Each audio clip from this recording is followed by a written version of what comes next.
রাইয়ের সর্বনাশ করার জন্য এবার রাইয়ের পেছন পেছন রাইদের হানিমুন ডেস্টিনেশন অবধি পৌঁছে গেল নীলু। হ্যাঁ বন্ধুরা, ভিডিওতে লাইক দিয়ে দেখতে থাকুন। যে মুহূর্তে কিনা নীলাঞ্জনা আর রাইয়ের পেছন করতে করতে রাইয়েদের আগে থেকে বুক করা সেই রেজর্টে গিয়ে পৌঁছয়, ঠিক সেই মুহূর্তেই রাই বলতে থাকে যে জানো তো অনির্বাণ, আমার বড্ড বেশি ভয় করে। কেন জানি না, আমার সবসময় মনে হয় যে কেউ আবার না আমাদের উপরে ক্ষতি করে, আবারও আমরা না একে অপরের থেকে আলাদা হয়ে যাই। তখন অনির্বাণ বলতে থাকে যে রাই, তুমি এসব টেনশন করে আমাদের নিজেদের মধ্যেকার যে আনন্দটা আছে সেটা মাটি করে দিচ্ছ, তুমি সেটা বুঝতে পারছো না। তাহলে শুধু শুধু ওদের কথা ভাবছো কেন বলো তো?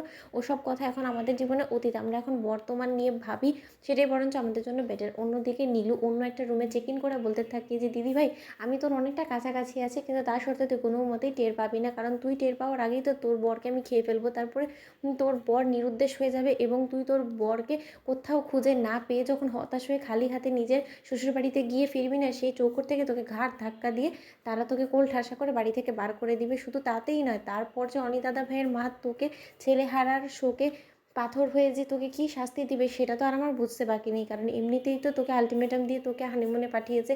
আর তারপর যদি তাদের একমাত্র সন্তানকে তোর কারণে তারা হারিয়ে ফেলে, তাহলে যে তোকে আর কোনো মতেই রক্ষে দেবে না সেটা কি আর আমার জানতে বাকি আছে নাকি? আর তার জন্য তো আমি সম্পূর্ণরূপে সব কিছু ব্যবস্থা করে এসেছি। এবার শুধু আমার ভাড়া করা গুন্ডারা আমার মতো করে কাজটা করে দিতে পারলেই হয়েছে। অনির্বাণ দাদাভাই, তুমি শুধু কিছুক্ষণের আর অতিথি মাত্র। রাই দিদিভাইয়ের সাথে যত পারো রোম্যান্স করে নাও, যত কাছাকাছি আসার তোমরা এসে নাও, কারণ তোমাদের ভবিষ্যৎ জীবনটা যে কতটা অন্ধকার সেটা তো আমি নির্ধারণ করবো, তাই না? অন্যদিকে নীলাঞ্জনা রাগে ক্ষোভে ফুঁসে ওঠে এবং বলতে থাকে যে অনেক সহ্য করেছি দিদিভাই, তুই বারবার করে আমার প্রত্যেকটা প্ল্যানে এরকম করে মাত দিয়ে দিস, আমি বারবার তোর কাছে পরাজিত হয়ে বিধ্বস্ত হয়ে সকলের কাছে অপরাধী হয়ে থেকে যাব, আর তুই নিজের শখ সুখ আহ্লাদ সব কিছু পূরণ করবি, তোর বরকে নিয়ে সুখী ঘর সংসার করবি, সেটা কী করে আমি সহ্য করতে পারি বলতো? তাই জন্যই তো তোর জীবনের সব থেকে বড় সুখটাই আমি তোর কাছ থেকে এবার কেড়ে নিব।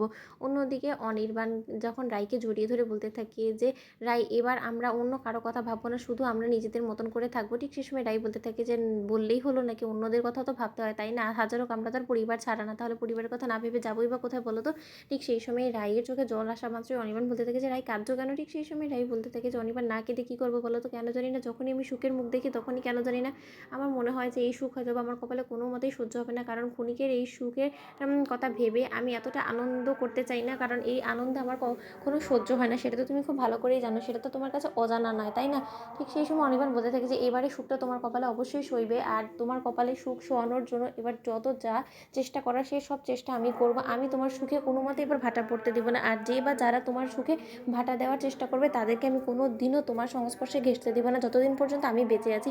আমার কাছ থেকে তোমাকে কেউ কেড়ে নিতে পারবে না রাই, তুমি এই বিষয়ে নিশ্চিন্ত থাকতে পারো। তখন রাই বলতে থাকে যে অনির্বাণ, ঠাকুরের কাছে এতটুকু প্রার্থনা করি আমার জীবনের শেষ নিঃশ্বাস পর্যন্ত যাতে তোমারই হাতটা আমার উপরে থাকে। তো বন্ধুরা, ভিডিওটি ভালো লাগলে লাইক শেয়ার সাবস্ক্রাইব করতে ভুলো না।